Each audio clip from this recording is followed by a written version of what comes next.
Okay, so it's advisable that you don't take the call while driving. Please park or go to a safe place and take it because it's not advisable to use your phone while driving to avoid accidents. Ensure you have a good network connectivity so you don't lose out of anything because any minute you leave this meeting, trust me, you're losing a lot.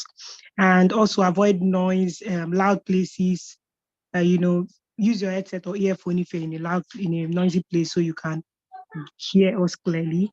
And make sure that even though you're using your earpiece or your headpiece, you can still hear any of the emergency alarm, your fire alarm when it's up, so you can easily exit anywhere you are in case there's an emergency. And try to sit well in a good posture so that you don't have back pain and all that. Also, please, addition to this, if you're going to speak, if you're not speaking, please mute yourself so that we don't disturb the network and then we can hear clearly the person who is talking. So use Q for questions and C for comments on the chat box. Thank you very much. So without wasting time, we'll go to next on the agenda. And it's an honor for us today. We have our wonderful section chairman join us in the person of engineer Daniel Abia. We're very grateful for your support and for taking out the time to join this meeting. And so we'll just give him the floor as he takes the opening remark. You have the floor, sir.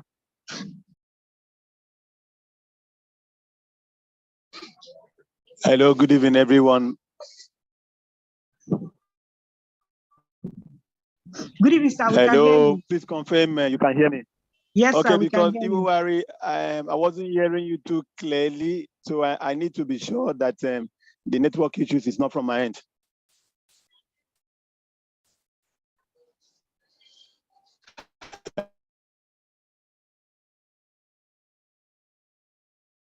Hello, can you hear me? Yeah, okay, hear you, sir. We can hear you. We can hear you.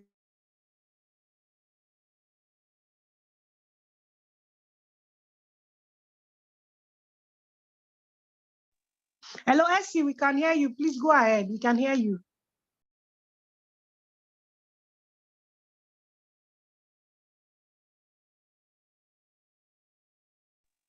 I think he's muted. Simeon, please, can you mute him? He's muted. I think he's talking, but we can't hear him.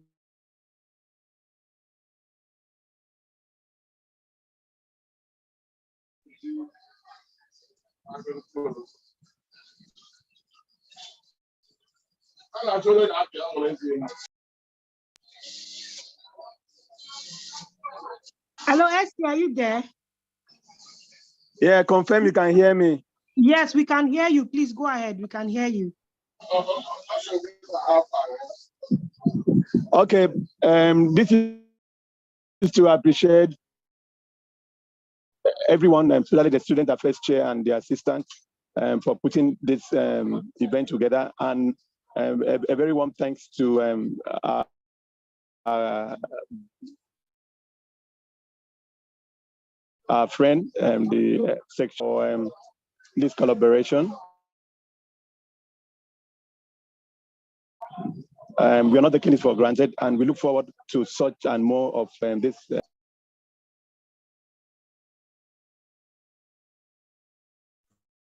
It's a very interesting topic, the energy cost crisis and the African outlook.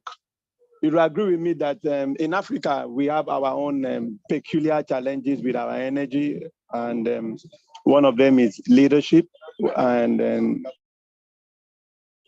of course, this by extension, and attendant inflation, and of course, costs of living. I believe that Dr.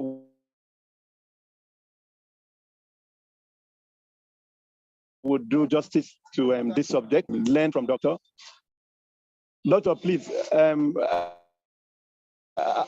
after this session, I will do a follow-up discussion with you on 2 other subjects.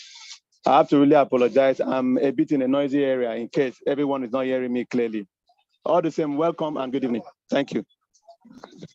Thank you very much, Elsie. At least, yeah, we couldn't hear you clearly, but at least we got most of the things you were saying. So thank you very much. Like Elsie has said, we have a very wonderful personality who is going to do justice to this topic tonight. So I would urge us all. So I don't want to mention his name so that I don't spoil the work the moderator is going to do. You get? So our moderator is going to take time to introduce him specially and introduce him well. So without wasting time, we are close to the main deal for the day. So I would introduce the moderator and then hand over to the moderator to do his work. So our moderator for today goes by the name Justus Igwe. He's a technology-driven and innovative scholar with a great passion for social impact, academic excellence, and personal development. This has led him to volunteer valuable at Impact Leaders Club, University of Port Harcourt, where he currently serves as the president. He's also a graphic designer in Port Harcourt and an alumnus of the Millennium Fellowship and the Student Energy Leaders Fellowship. He's an undergraduate of the Department of Petroleum and Gas Engineering at the University of Port Harcourt and is an adjunct for the Energy Business Talks and Innovation. Now, in furtherance of his energy engineering career, he actively volunteers with SPE, Port Harcourt section, and serves currently as the president of his student chapter, which is the University of Port Harcourt. Currently, he's an intern at SLB, formerly known as Lumbergy, and has interned at Bonitas Energy Solutions Limited, all of which has continued to improve his leadership, people management, and problem-solving skills. When he's not working or learning about new energy trends, he's reestablishing old networks and connecting while making new ones. Quite interesting. Very interesting. So, Justice, you're going to reach out to me to let us also, renew our connection. That's on a lighter note. Okay, so with a virtual round of applause, let us welcome our moderator for today, Justus Igwe. Justus, you have the floor. Thank you very much, Iwowari, for that beautiful introduction. So without wasting much of our time, we'll go to the introduction of our speaker. Please, can we move to the next slide? Yeah, thank you. Let's meet our speaker, Dr. Riverson Opong. He has 13 years global experience in the oil and gas industry with Horizon Energy, GE Energy Oil and Gas, PPS Ghana, UK, Lukoil International, that's in Russia, Dubai, USA, and Cote d'Ivoire. He's currently the commercial manager in charge of economic modeling and risk management at Ghana National Gas Company. He's also an adjunct lecturer at Ghana Communications Technology University / Coventry University campus in Africa, and a visiting lecturer at University of Cape Coast. He's the section chairperson of the Society of Petroleum Engineers Ghana section. He's an experienced oil and gas business analyst with a solid technical and commercial knowledge in oil and gas field development planning and portfolio management. He is heavily involved in the day-to-day interpretation of value creation potential for oil and gas businesses. His strengths include being diligent, innovative, and technology-driven. Dr. Riverson holds a PhD in International Oil and Gas Management, Finance, and Economics from Gubkin Russian University of Oil and Gas. He holds a diploma in Earth Geoscience from Stanford University. He holds a master's in Petroleum Engineering from Gubkin Russian University of Oil and Gas, with a master's exchange program in Arctic Development from Norwegian University in Nordland. He has a bachelor's degree in Materials Science and Engineering, KNUST Ghana, a diploma in Project Management from Institute of Commercial Management, UK. And his wealth of experience is enormous, such that he has earned a multitude of awards from the various platforms and countries, with the most recent being the recognition by Gurus and Prospect Magazine, that's Gap Magazine, as one of the top 10 energy thought leaders in Africa and diaspora. He's also the author of 3 books with multiple paper presentations in his belt. Very, very wonderful introduction of our speaker. Thank you very much, our speaker. With a virtual round of applause, let's welcome our speaker, Dr. Riverson Opong. Dr. I hope you're on the call. The floor is open, and then you can start your presentation. All right. Thank you so much, Justice. Yes, sir. Can you all hear me very well? Yes, sir. Loud and clear. Great, awesome. And I want to first thank my very good friend, engineer Daniel Avia, for coordinating this, and Quinn for inviting me. And it's, for me, I don't take it granted at all. I believe coming back to Ghana, my first collaboration with Nigeria was with Bola. And I'm not surprised taking up the office of the session chair, collaborating with you the first. Well done, well done. Allow me to share my screen and take you right away. Confirm you can see my screen.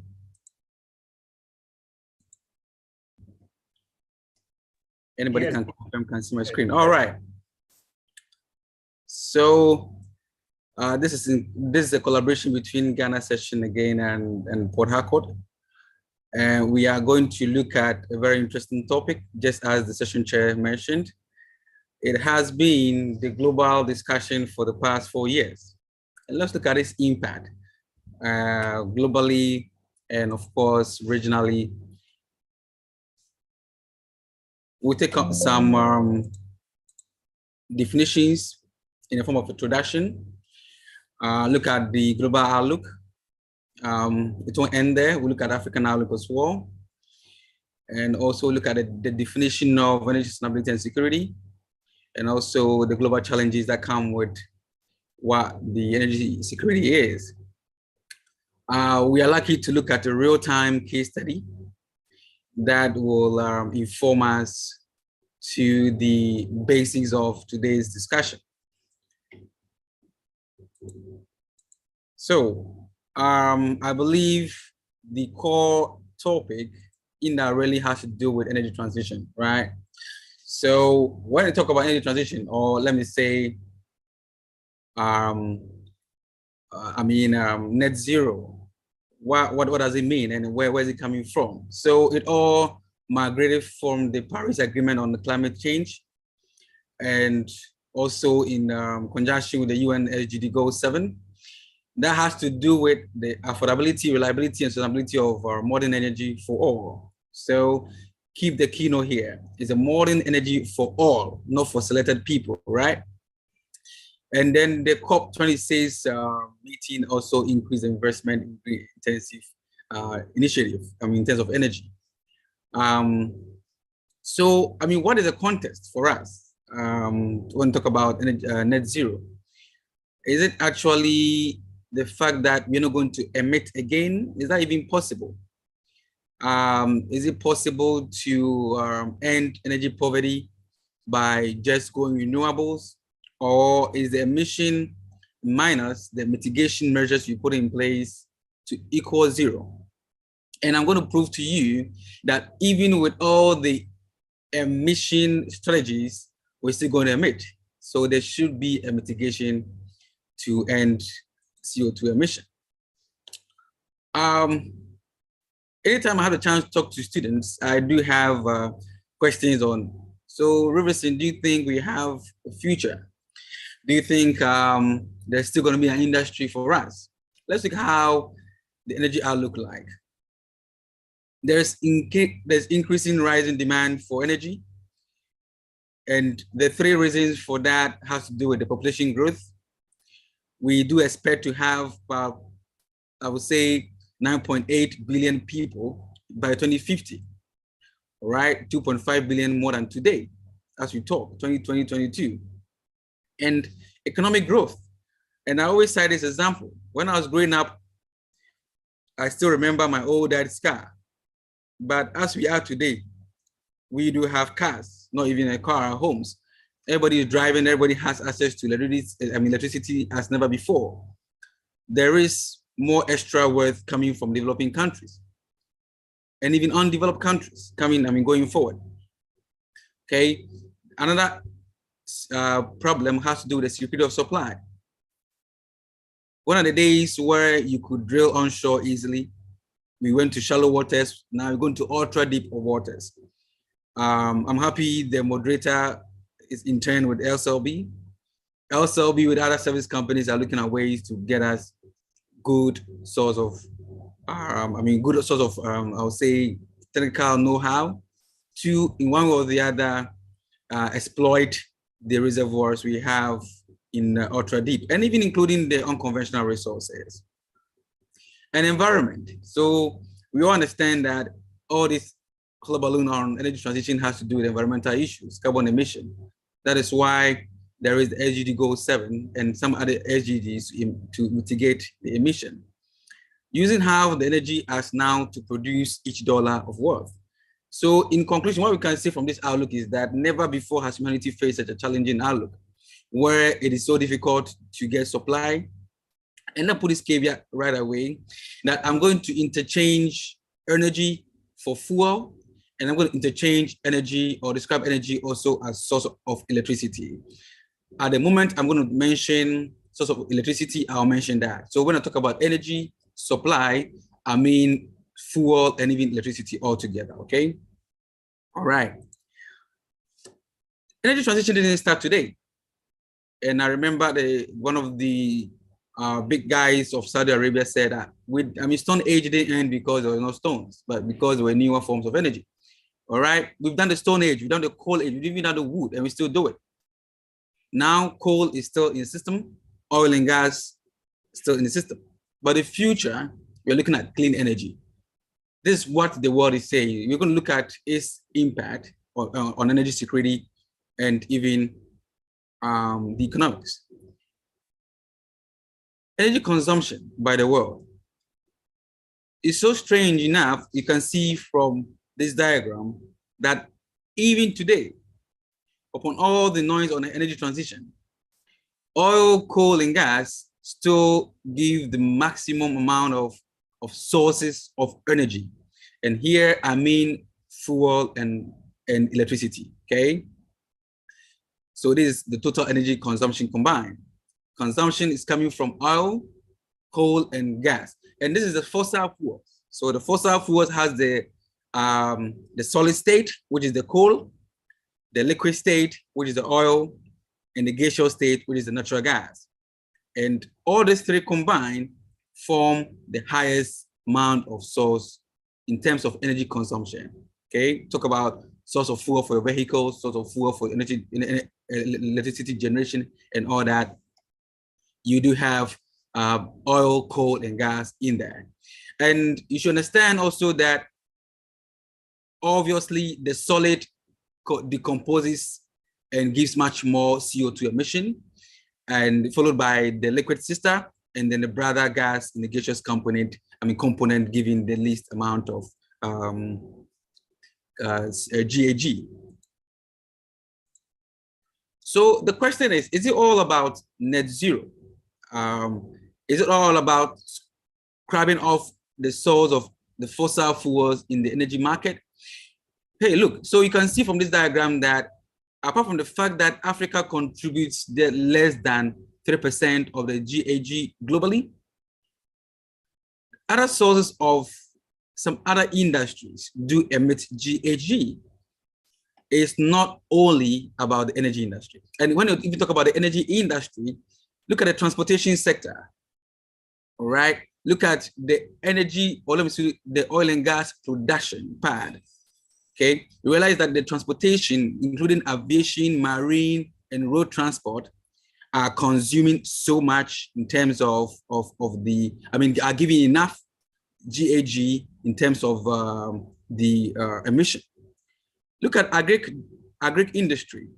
We do have some land use, some emission from the livestock and in terms of manure, and then agriculture soil ramping up, crop burnings, and even waste, and also the chemical industry. So what it means is that even should we transition every source of fuel from the fossil fuel to renewables, we are still going to have some component of GHG in the atmosphere, right? So it is not all about the energy sector, or let me say the oil and gas sector, folding up. This leads me to my favorite 3 A's. Okay, when we talk about energy security, energy sustainability, let me talk about energy availability. It's very important. Okay, energy accessibility and then energy affordability. And at the end, we're going to see how these 3 keys are very important in determining which even source of energy makes way for us to mitigate energy poverty and even in an economic manner. Let's look at availability. As far as Africa is concerned, let's look at all the source of energy here. Talking about hydroelectric energy project. We do have them in Nigeria, Ghana, and mention them. Let's look at the solar energy. They are still mingling in there. Let's look at the geothermal. Egypt is doing so well with geothermal now. Coal production. South Africa used to do a lot of coal production. And today, when they decide to stop coal production into energy, and something that we call the doomsaw, let me say, electricity instability is happening in South Africa for the first time in so many years. South Africa is experiencing something that is very common, I would say, in the middle part of Africa. Now, if hydro, or let me say, if hydroelectric is renewable, why don't we redefine the renewable that only talks about wind and solar? Because realize that even in Africa, on the top left of our chart here, you see there's still the oil, there's still the coal, there's the biofuel, there's nuclear somewhere, which is a little bit less than even 1%. But hydro is doing well as far as African energy mix is concerned. Let's look at what we have. The overview of Africa. Still talking about availability of energy. Take a look at natural gas. Let's even not talk about the the north part of Africa. Let's even consider Nigeria, Angola, and Equatorial Guinea source of natural gas cumulatively actually can be of use for more than 100 years. We can still use the cumulative production to date in terms of proven reserves for the whole world for 100 years. When we talk about coal, we still have in abundance in Africa. Look at the map. But it's so sad to say that junk of this sort of energy, I'll say about 90% leaves the continent. We sell raw energy and buy, I'll say, a net energy. So when we look at the net import of energy, we are still negative because we import at a higher price than we even sell. So we need to add value to the resources that we have. The next point in my 3 A's has to do with accessibility. Again, look at the map of Africa.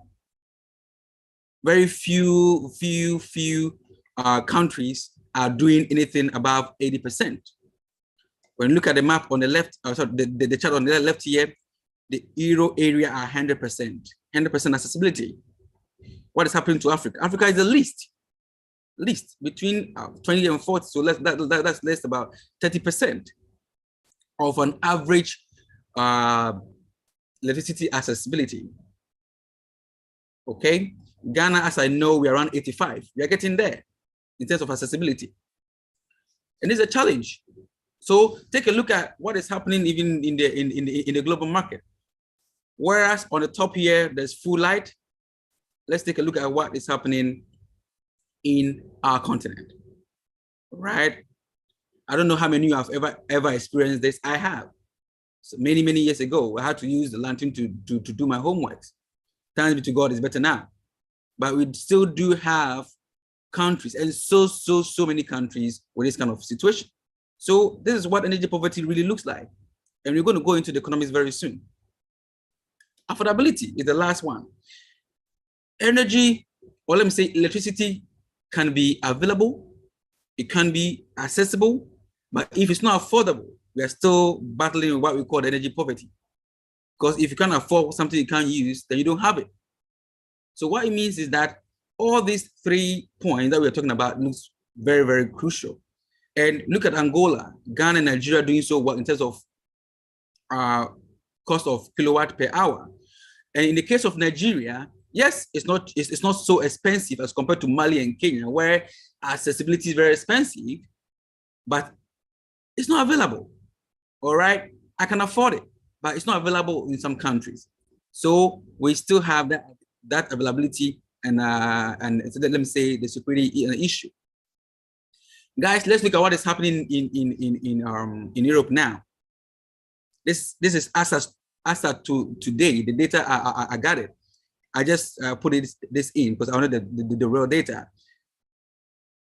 Just after 2021 October, it started increasing.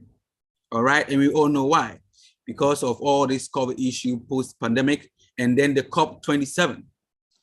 Today, in August, cost of electricity in Europe reached its peak, and it was that expensive that it was even more than cost of rent. And I repeat, cost of purchasing electricity was that expensive than even your rent in Europe. All right. Today, for those who travel a lot, have understood that the cost of flight has doubled, and it's all because of cost of fuel. And it's the same thing.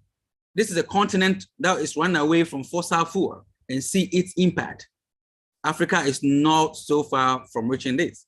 Today, some of you who drive understand the impact of all this Russian-Ukraine war, I understand, and also the COP27 implementation of energy transition also affecting on the pump price of AGO and PMS, what I mean, the diesel and petrol, respectively. So this is the original outlook. We want to move from 2020s, where we are in darkness, to the 2050, where we have a good amount of accessibility, affordability, and availability of electricity. How do we do that? It doesn't end there. We need to actually make sure that we mitigate every single challenge that the COP27 and the energy transition brings. Geopolitics, it's a global policy. So what it means is that you might be forced to transition, even if you don't want, all right? I believe, as mentioned on so many platforms, including SP platforms, Africa needs to set its own targets. We do have the resources. I showed you the figures. You understand how much crude oil, how much gas, and even how much coal we have to take us for more than 100 years. All right? So we need to set our own policies that will address this energy transition. Funding. It doesn't end there. I'm so happy what happened in South Africa just 2 weeks ago, where the African Energy Bank is going to be opened in South Africa and Kenya to make sure that there are enough funds within Africa, all right, to, I would say, invest in our energy industry. Here, I mean the crude oil and electricity production. Technology, we are not there yet as a continent, all right? Even though we are not there, we do have the resources. As it stands today, the lithium material or mineral that is required for battery are located in Africa. But guys, the question is, are we still going to allow the Western world to come explore, exploit, and transport all our resources to Europe, or are we still going to have that technology built in Africa? Cost of transition. Today, as it stands, we're looking at 1.6 trillion globally, all right?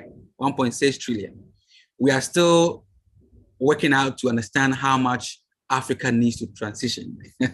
That's for me, it sounds very funny because you have already understood that we don't even have to transition. We need to actually mitigate immediately energy security or energy poverty. Let me put it that way. We need to mitigate it. So for us, the narrative has to do with building capacity in terms of electricity generation, right? Whilst the Western world look at how they are going to transition with that 1.6 trillion. It doesn't look different from any other region. We are looking at a global increase in demand for energy, in energy mix. We are also looking at implementing, I would say, green energy, i.e. having other sources of energy in our in our mix in terms of fuel, all right? So renewables set in at a point. We have the base load. So the base load that we're looking at today is the hydropower, because like I said initially, hydro is a renewable source of energy. And as far as it is a renewable source of energy, we are not doing bad at all. Coal will still be found in energy mix. As far as I know and understand the industry, coal is the cheapest source of fuel when it comes to electricity mix. Gas today is in the, it is in the narrative. It's just sad to say that Nigeria as a country fled gas for more than 40 years without understanding the importance of that gas. But I don't blame the country, because I would say 10 years ago, if any E&P company, I'm referring to any exploration and production company, discovered gas, it will leave it. Gas remained an associated gas or a product for a long time before its use was identified, right? So these three components, that's the hydropower, the coal, and the gas, become base load for energy sources for more than, I would say, 3 to 5 decades, all right? So to the medium and long term, you're still gonna have these three base loads very active. Infrastructure. Let me give you one reason why, even as of today, a country like Ghana and Kenya cannot really adapt the renewables into the electricity mix, because our transmission infrastructure cannot afford to adapt to intermittent flow of electricity. And I repeat this in other sense. So what I mean is that our transmission network of electricity cannot admit intermittent flows. So intermittent flows mean that it's not constant. It comes in the evening, it comes in the day, in the evening it goes out. What it means that you're not going to have the ability to, I would say, forecast your load base day by day, what we call the nomination in the power industry, all right? It becomes very difficult. And I mentioned the project funding already and policies. This is where I really look up to the African Union to come together, set African policy instead of national policies. And thanks be to God, we have AFTA to come in to help us with the internal trade. Let's quickly look at a case study. And this is actually a case study that I myself was part of. So I'm ready to talk into it. The main assumptions have to do with the GDP of the country, the population growth from 2021 to 2070, because that's the timeline we are looking at, the urban share of electricity, and accessibility, okay? So the base case scenario has to do with the BAU, all right? So what we say in this particular scenario and model, so this is econometrics, right?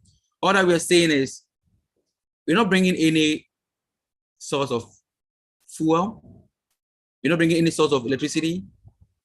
What exists, all right? And the current demand that grows year on year by 3 and 4, let's forecast it. And let's look at how the forecast will be. So in terms of gas, thermal, hydropower, and renewables, that is already in the energy mix, all right? Now there's no nuclear in that particular country, so we can't even talk about that. But let's look at the advantage. The advantage here is that it brings low economic impact. So what it means is that you have low investment costs. But on the other side, we do have low energy security due to non-diversification of fuel mix. So this tells us that we still need to look at diversification, all right? We still need to look at diverse ways and means to bring other sources of what? Electricity into the energy mix. No guarantee of constant availability of supply and domestic natural gas, and then the price volatility of imported LNG, all right? So if you want to import LNG, which I thank God is not the case for Nigeria, you are rather exporting. But as you're exporting, the revenue needs to be accrued for something better than just squandering it. So even though you're also exporting LNG, you should make sure that chunk of the gas that is exported is being used for electricity generation. As it stands, Nigeria uses about 25 to 30% of the locally produced what? natural gas. The electricity demand for e-mobility will not be met. That's if that's the case, because you're not going to have e-vehicles in the market because of the demand is not focused on that. No carbon mitigation measures and no access to green trade market. So this is a BAU, what we call the business as usual. Nothing is done, just continuous progress. Now the next one has to do with a scenario that includes a nuclear plant for power generation, the use of carbon capture sequestration and storage technology, and also the use of compressed natural gas also as a base load, right? Then electricity, hydrogen, fuel cells, vehicle, and sustainability in the aviation fuel. That's again, looking at something that's sustainable even for the aviation as well. And then looking at efficient and end-use appliances. And that's how the model looks like. The advantages are very much high energy security due to diverse base load, right? You're looking at so many of them, not only one. Access to future green trade market, lowest cost of electricity generation at the long term, not at the initial term, and you're going to see that in the model right now. Lowest cost of electricity generation and meet future future electricity demand due to the switch of fuel. But look at the risk, high investment cost, because the introduction of CCUS and nuclear are very expensive, right? Regardless of the fact that the generation of nuclear is cheaper in terms of availability of I would say, the infrastructure, then human resource and industry capacity of the new technology is not available, right? We don't have them in the sub-Saharan Africa region. The next scenario has to do with the consideration of everything under the previous scenario, by just excluding the use of nuclear for power generation, all right? And then also looking at the CCUS in place. Access to future green trade market is available, meet future electricity demand due to the fuel switch, but low carbon security because you have taken the CCUS off, all right? So we need to introduce the CCUS but then that will bring what? A high investment cost. The third scenario is again on the previous scenario one, but we take gas as a base load and we don't bring in any CCUS technology, all right? So again, we meet the electricity demand. It's a lower cost comparing to the second case, but low energy security due to non-diversified base load because of cheaper source of what? Production. No guarantee of what? Constant availability and supply of domestic natural gas. That's for the country that we are looking at, okay? And then the price volatility of imported natural gas. In a case whereby Brent is very high, LNG cost is also very high because it's not produced locally. And there is also an issue of what? GHG emissions. That's if the policy talks about that.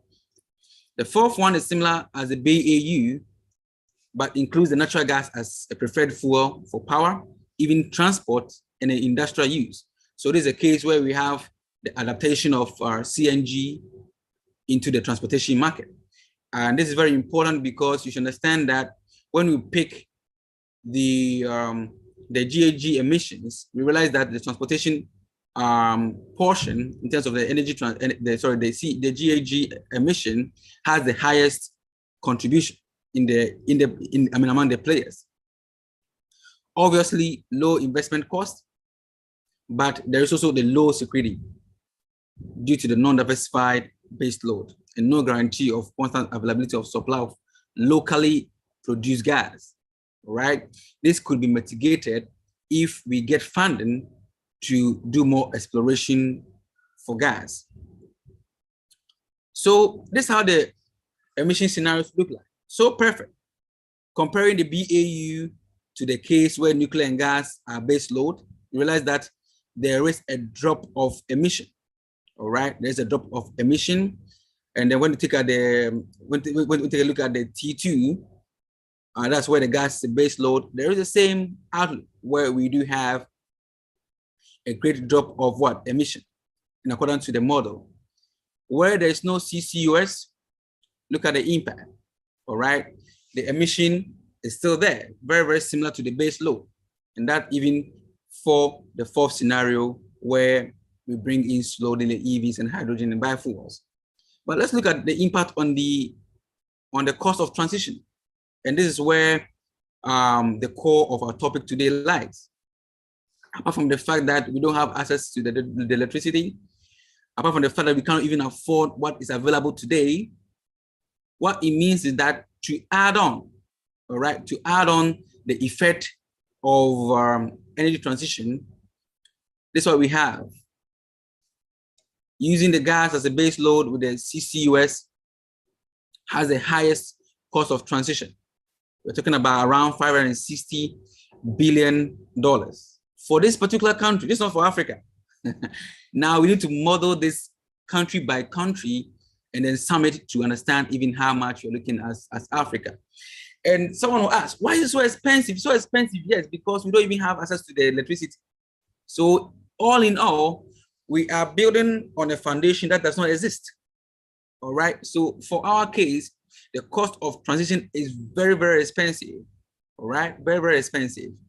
So the BAU obviously is the cheapest, all right, because all those infrastructures are available. Today, even in Ghana as a country, we do generate enough electricity. We have 85 accessibility to, as a percentage to electricity. In terms of affordability, it was okay until just last couple of months where electricity prices were increased, all right, to be reflective.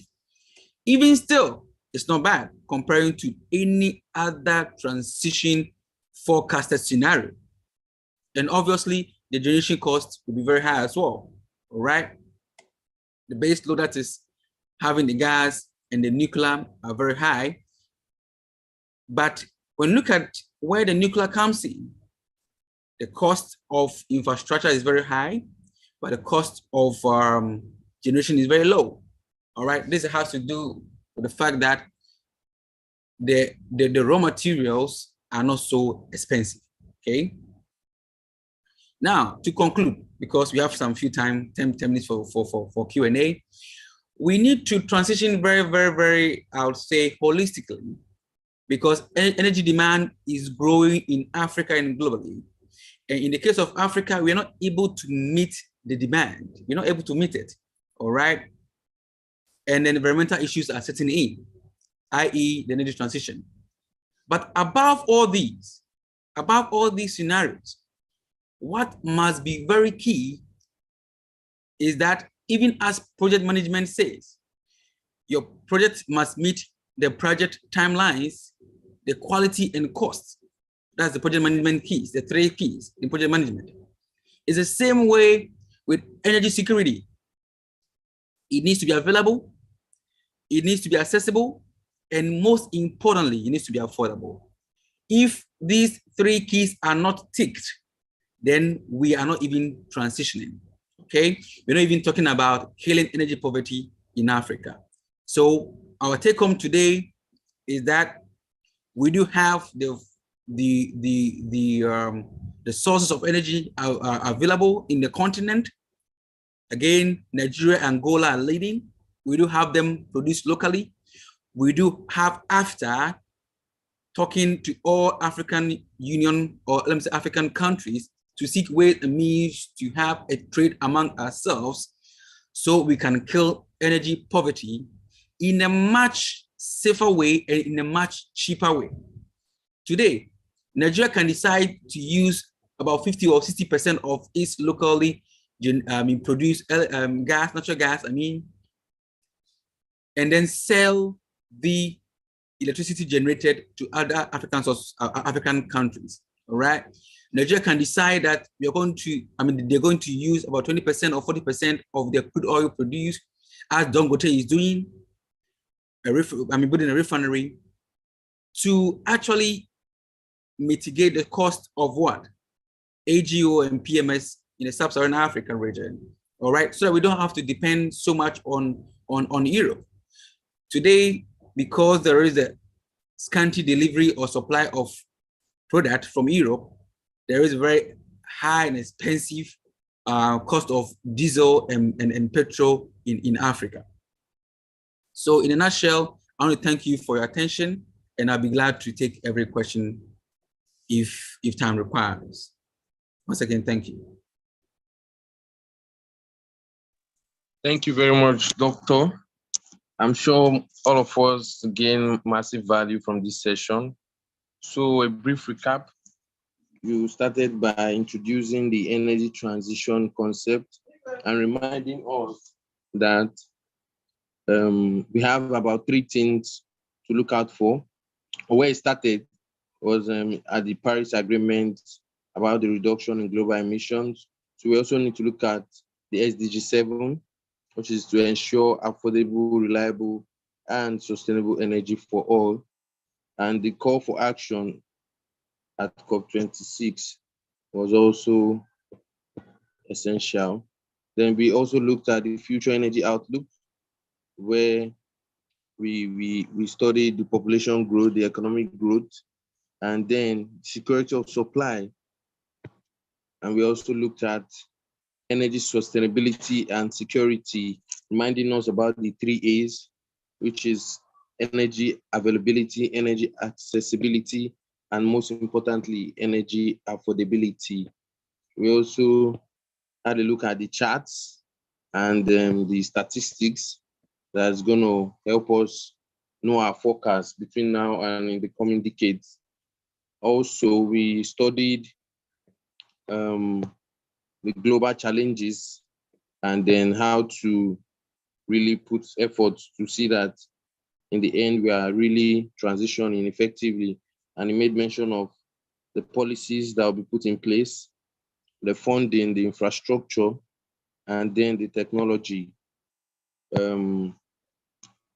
And to wrap up, he gave us about 5 modeling scenarios, remembering the BAU, that's business as usual. We also looked at the nuclear as base load. We looked at gas as base load, and then 2 more, gas as base load with no CCUS technology, and the business as usual, slow intro of EVs, hydrogen and biofuels.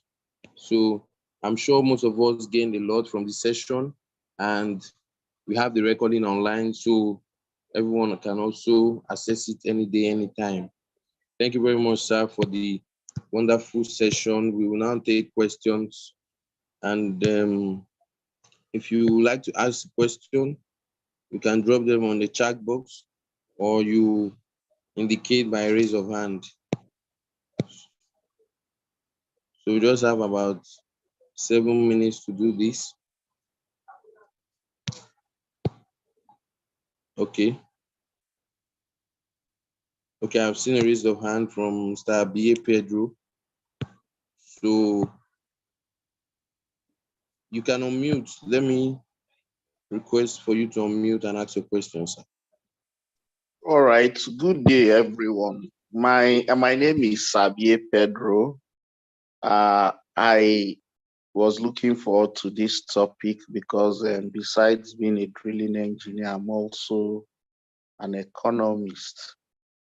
I think the most important thing I would like the students and every person here to take away from here is what Dr. Pong said, the geopolitics. That is the most important thing right now on the table for Africa. So we need to listen to the table, to the news, the way we listen to the weather. The reason is that Africa, what do you have to offer? The world says, I cannot give you the technology of gas. I cannot give you the technology of diesel. Then where do you go from here? When the Nigerian president Buhari came on board, he tried to chase coal technology because we have a lot of it in Enugu to meet our coal demand. Neither the West or China was willing to come back with. So as a people, we should ask ourselves, what do we have and how do we want to use it? Also, Doc said something. I don't know if it is by design or omission. Dangote coming on board will help the West African region greatly because if not for the war in Ukraine, perhaps, in fact, the European Union had stopped funding gas and oil-related projects, whereas we still need it because it's not every sector that can do without gas or oil. For instance, the heat-intense industries, I'll just wrap up here, like ceramic, petrochemicals, they need this, our product. We are mainly petroleum engineers, so we will still be in their business. However, first, we need to gather the fund as Africans. We need to train ourselves as Africans because we will definitely do catch up. If we don't put our hearts together, our poverty will continue to increase.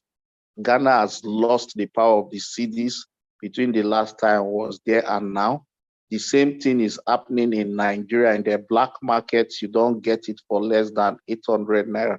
I understand that diesel in Ghana is about 13 cedis now, or 12. So that's an astronomical height.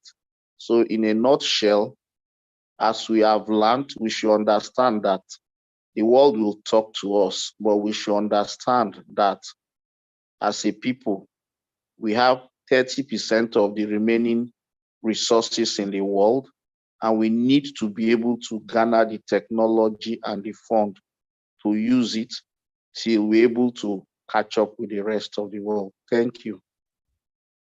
Thank you so much. Thank you so much for that addition. And I really love your contribution.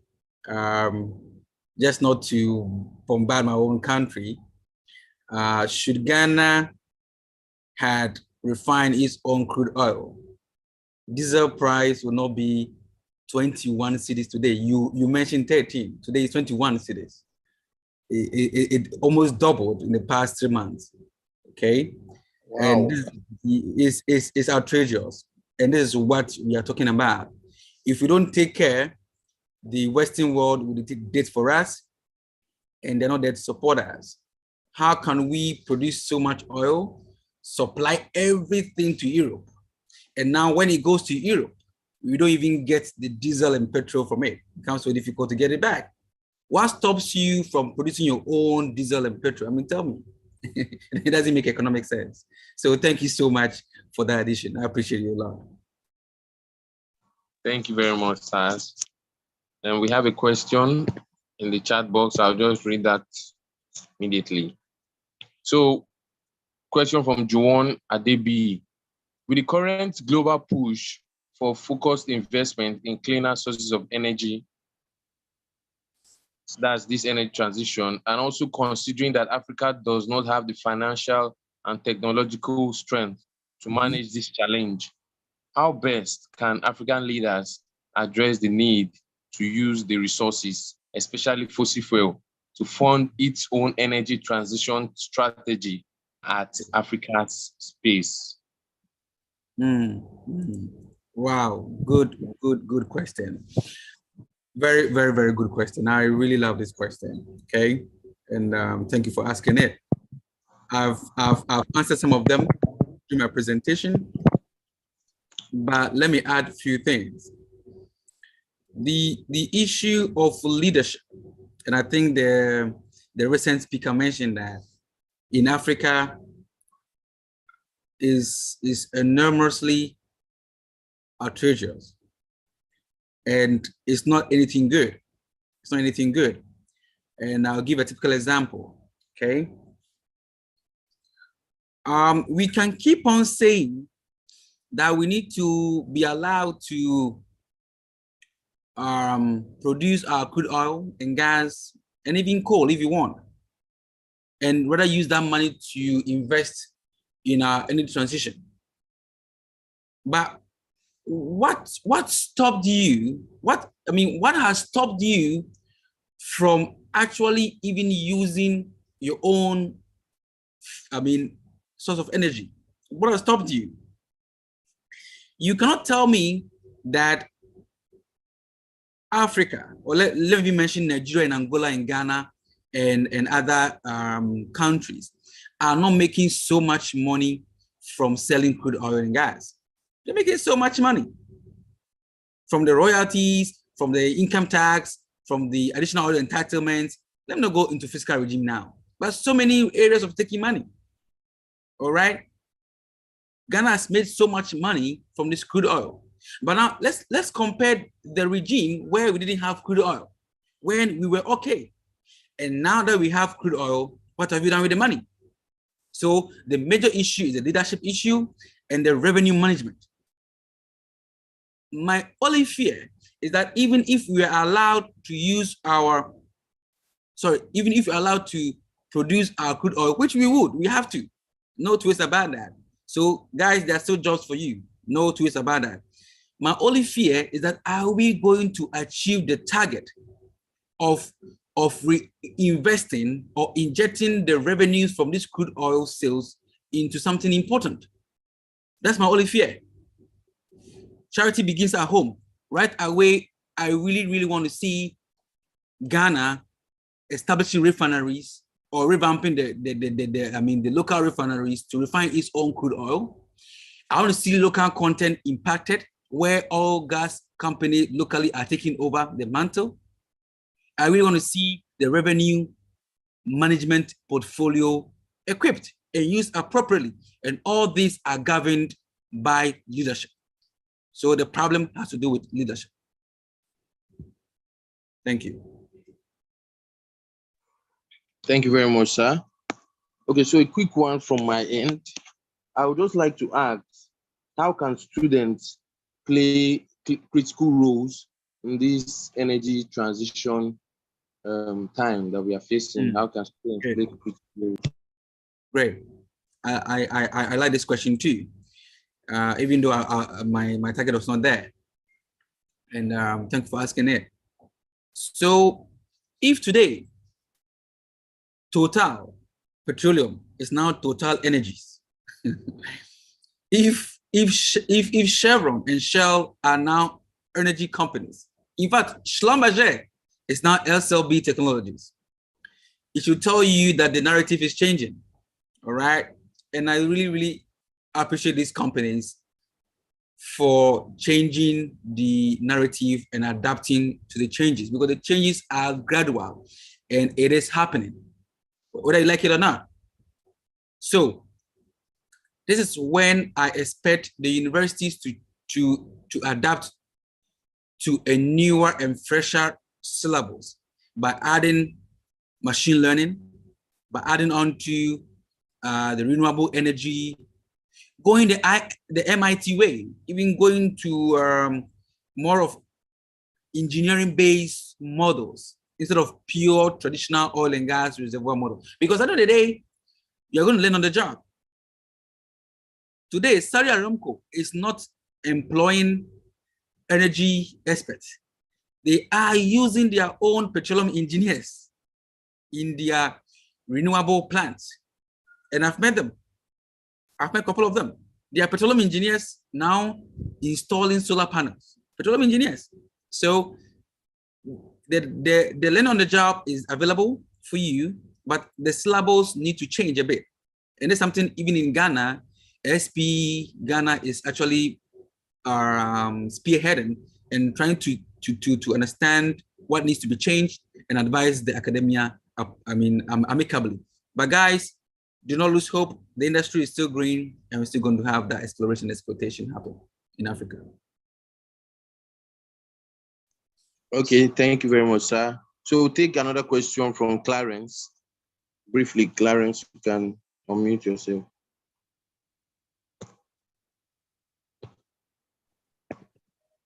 Yeah. Good evening, Doc. So, quick one. Considering the setback of African leadership, what is the way forward for the private sector involvement within the sub-region?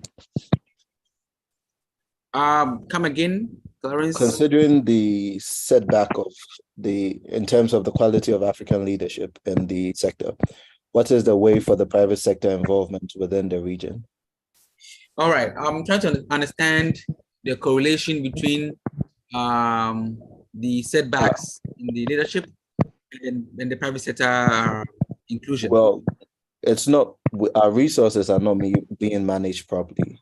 So Okay. that's causing a lot of the energy poverty and security Yeah, problems we're absolutely. facing now.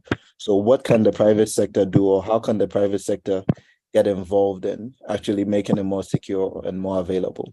All right, I got it. So I think the question will have to really now rely on the second part. I mean, the B part of your question. So when you take a look at Nigeria, and I go to Nigeria a lot, so I know what is happening there. Even though they implemented local content late, all right, Nigeria had to wait for more than 40 years again, or even 50 years to enact an LI for local content. But they've done that so beautifully. Look at the FPSO that Nigeria, I mean, the Nigerian companies built the top side. History made in Africa. And I mean, kudos to them. And I believe this is what Angola and even Ghana should learn from, okay? Good enough, Ghana enacted the LI 2204 right from day one. So we had the private participation in the oil and gas business. And even when it comes to Ghana now, the modular refineries operating now are all for private people, all right? Even though it's very tough for them to really operate. The government, due to corruption, makes it so difficult for them to come on the stream. The private industry are doing so well in these two countries I'm mentioning. I don't know so much about Angola, but I can talk for Nigeria and Ghana, and even Kenya. They're doing so well. And you also realize that most of the private industries, also the private players, will go into areas where the government will not have so much influence on them. All right. But yes, again, this is where the government should listen. And if after should really break hold of that ties within Africa that forbids us to trade together, this is where we're going to see so much of private participation in the energy sector. And I believe this is where the narrative should go. We should actually desist from exploiting and exploring and then exporting, right, all our products into the European market and suffer as a continent. I mean, you understand what happens when Russia cut the gas to Europe? Their eyes were on Africa and precisely Nigeria and Angola. Have we solved our own problems yet before solving the case from EU? No, we've not. So we should tell them, hey guys, come and rather invest in our energy industry. Let's mitigate energy poverty holistically, even before we help you. Thank you. Thank you very much, Doc. So finally, we'll take Marianne Augustine.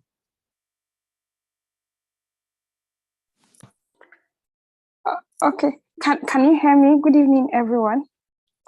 Yeah, good evening. We can hear you. Oh, okay. All right. Thank you very much, Doc. I've been a fan. This is not my first time listening to you. I also enjoyed the last collaboration we had between Nigeria and Ghana when we celebrated Nigeria at 60 and Ghana celebrated their 10 years anniversary. You were on a panel and it's so good to hear from you again. So one thing I really like about the keynote address and your speech was the correlation between the energy industry and the Africa outlook, because what I tell people is I think Africa will take a different route from different parts of the world because our case is different and where we are in the world is actually very different, which is slightly synonymous to us than from other parts of the world. So my question is, I heard all you've said, but I just want to hear this like for the second time. What is the priority, or what do you think is the priority for Africa? Is it energy availability and affordability, or is it meeting the net zero? Is it meeting the net zero goal? Like, what do you think is the priority for us in Africa? Then secondly, I also want to ask, we have a lot of growing indigenous companies now in Africa. And I don't know, is there any roadmap for them in such a way that they can approach the Nigerian scenario like differently, because I mean, the likes of Shell, the like of Chevron and all of them, they were all like a kind of international companies that came to Africa, and they had their own aim towards providing energy for themselves. And do you think that there is a roadmap for the growing indigenous energy companies in Nigeria? Because for me, I think they have a role to play in energy availability, and I think they are the future of energy for us, the growing indigenous company. Thank you. Wow, I like the question. It's really loaded. That should be another lecture, you know. But thank you for that. And I remember you too from 2 years ago. That collaboration we had. It was an amazing one. Yeah. So tackling for the first one, what's the roadmap? Marianne, I'm so sorry to disappoint you. There's no roadmap for Africa. I have not seen it. I have not seen it yet. And I believe this was an opportunity for the continent to really come together and build what I call the regional map, or let me say the regional plan. Instead of every country trying to do its own stuff, when you depend on another country for something, you know? And, but then the focus, if you ask me my opinion, okay? My opinion has to be, we should fight energy poverty first, okay? And to fight energy poverty, Mary, you understand that we have the resources. We do have the resources. And it's not so difficult to have a simple thermal plant to produce 250 megawatts for a town. It's not so difficult. It's not so expensive, all right? And it should be affordable. It's not so expensive to build grid lines to transmit electricity to other sources of, to other nearby towns and cities in our countries, i.e. Nigeria, Ghana, even Chad, even Niger. I am looking out for a day where Nigeria can produce so much electricity that it will be selling to its neighboring countries.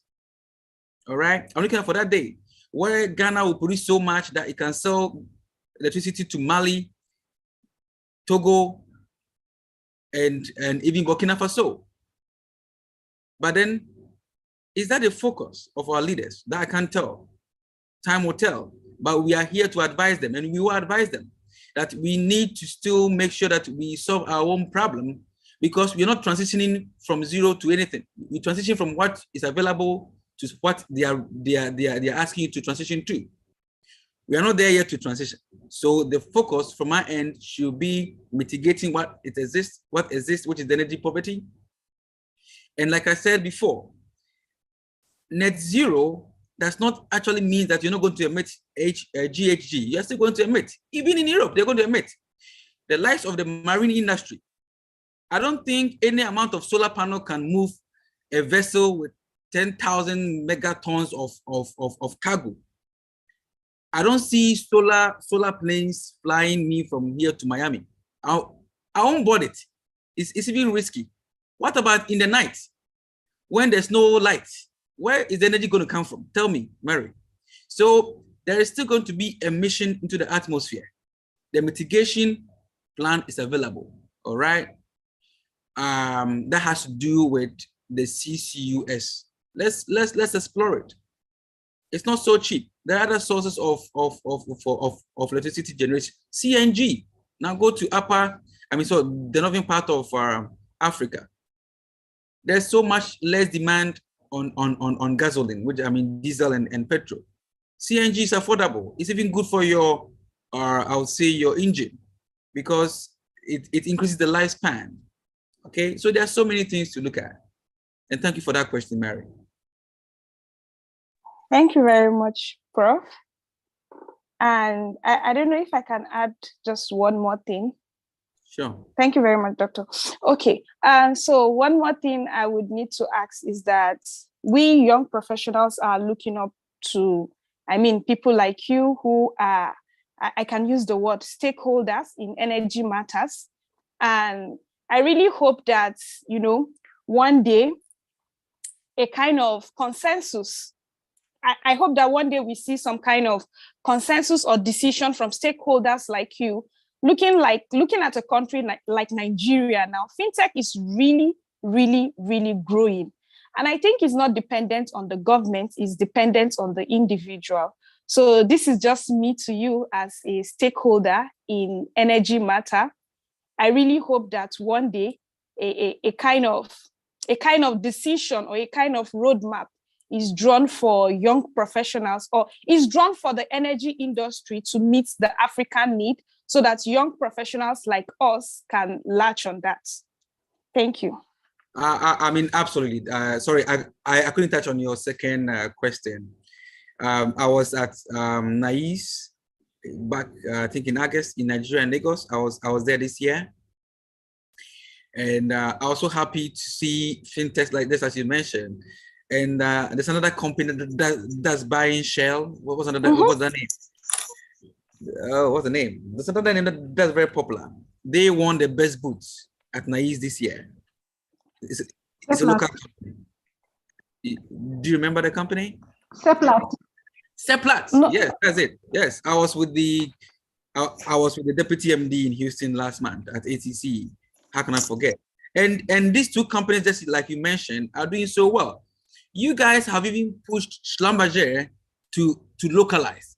Today, SLB in Nigeria is an indigenous company, because there are so indigenous indigenous companies, even in Port Harcourt, doing things that Schlumberger can do, and they're doing even better and cheaper. And that is where the narrative should go into, trying to actually build policies that will enhance local participation, even as we explore other means of energy security. Thank you.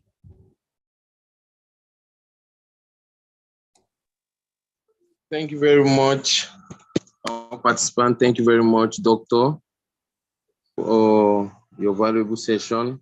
We also thank our participants that asked questions and all those that have been following. And then we are sure that we gain very much value from the session. So I'll hand over to the facilitator at Iwowari. Please take it up from here. Thank you.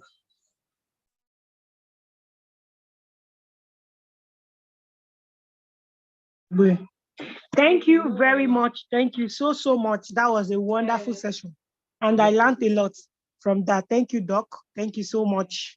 I believe that everyone in this room is going home with a lot of value. Thank you. And thank you, Justice, for doing justice to, just like your name, you did justice to the moderation. Thank you so much. So without wasting time, we'll just go further to the next agenda, or to the next activity on the agenda. Please, Simeon, can we have the slide? Okay, the photo session.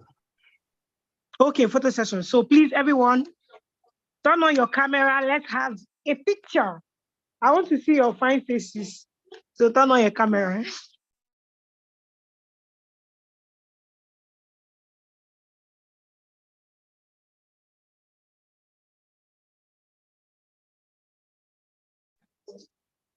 Sime, you can go ahead. Okay, so video is still coming up.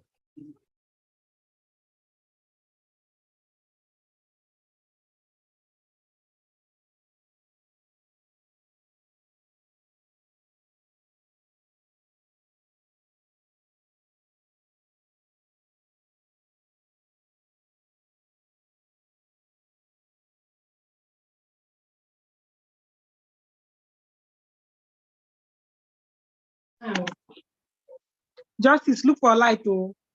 Justice, look for light. Don't blame it on energy poverty.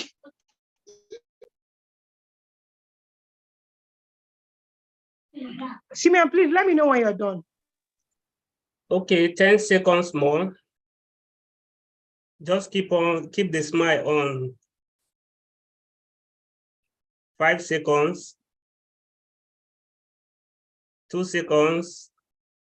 And 1. Thank you all. Okay, thank you so much. Thank you. Okay, let's move to the next activity on the agenda. And that would be announcement, I guess. Oh, membership drive. Okay. So we're going to call on our membership focal person for section 103 to just do a brief membership talk before we move to the next agenda. Please, Madam Tomba, if you're on the call, please, you can take the stage. I'm not sure she's on the call.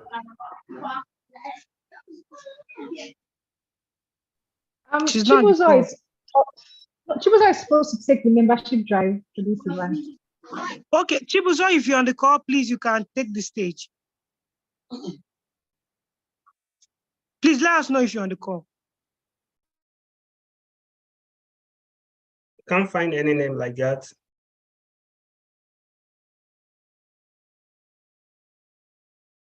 Okay, let's just move to the next activity on the agenda while we wait if the person will join. So move to announcement, and I'm going to call on this chairperson for students for Port Harcourt section, Queen Moses, to take the announcement. If you're on the Queen, please, you have the floor. Okay. Good evening, everyone. Thank you so much for joining. Thank you so much, Dr. Riverson. It was really nice working with you, and you're like one of the sweetest and nicest senior professional I've met so far, and you really made this whole thing very easy for me. Thank you to our senior professionals, senior members, for that section we had on the call. DPC sir, I see you. Thank you so much for joining. We appreciate your presence.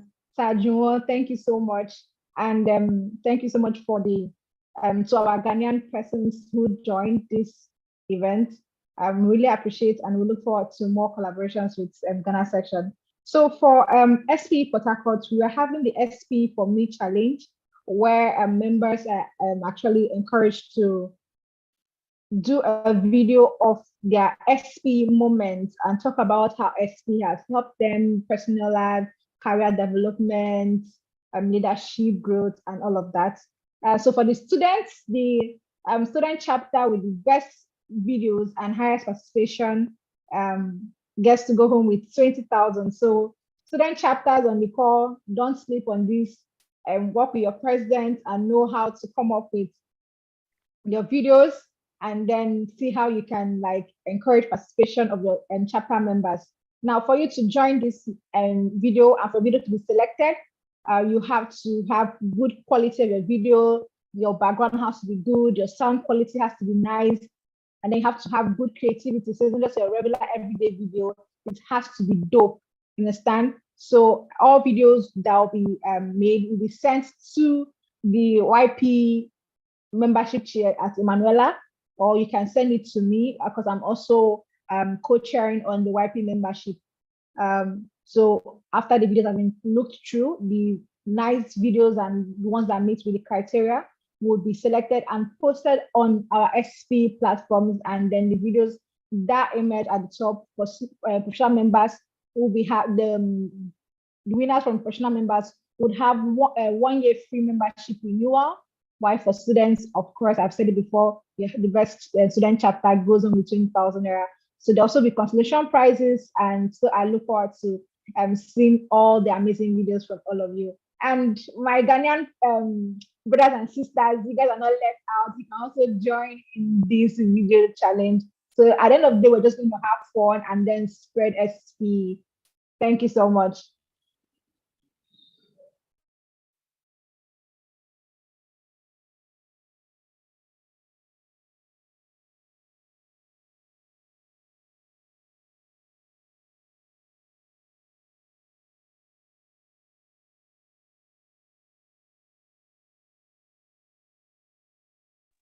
Okay, so since the membership person is not available, we'll be taking the closing remark from the Students Affairs chairperson from Ghana section, Mr. Philip Banini.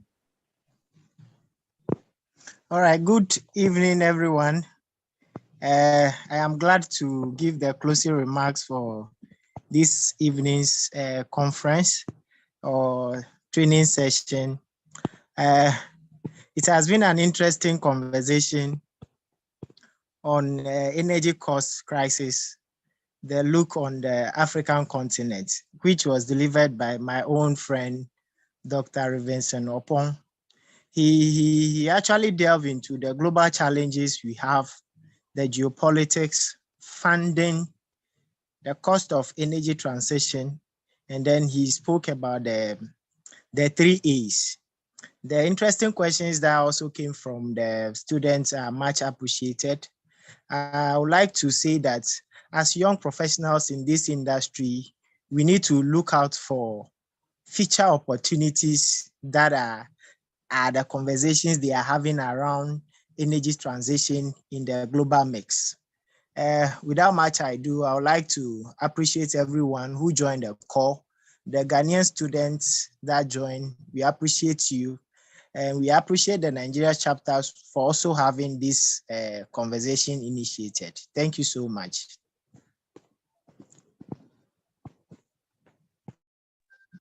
Okay, thank you so much. Thank you so much for that closing remark.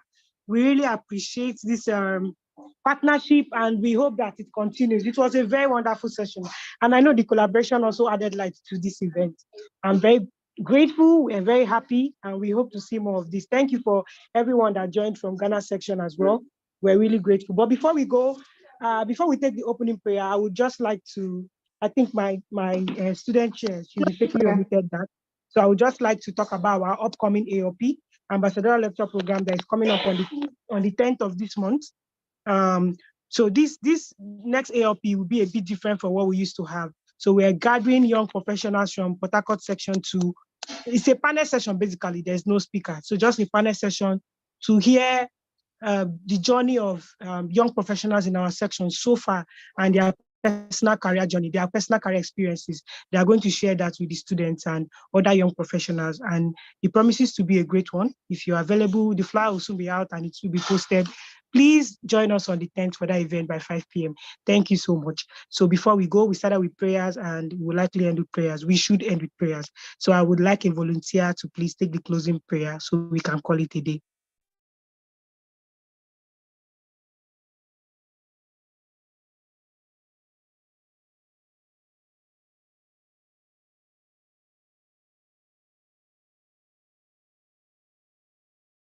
Please, I need a volunteer. I'll call someone on the call.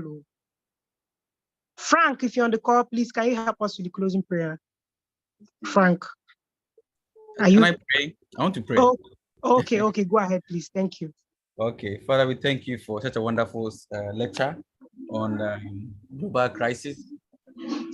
And we pray that one day, when we become ministers of state, when we become president, we will take right decisions that will affect us holistically.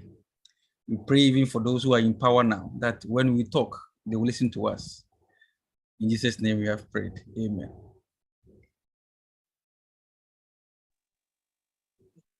Bro, this your prayer. I'm a bit worried with the first part. Amen. Pedro, thank you, everyone. Pedro, let's link up. Let's link up, Pedro.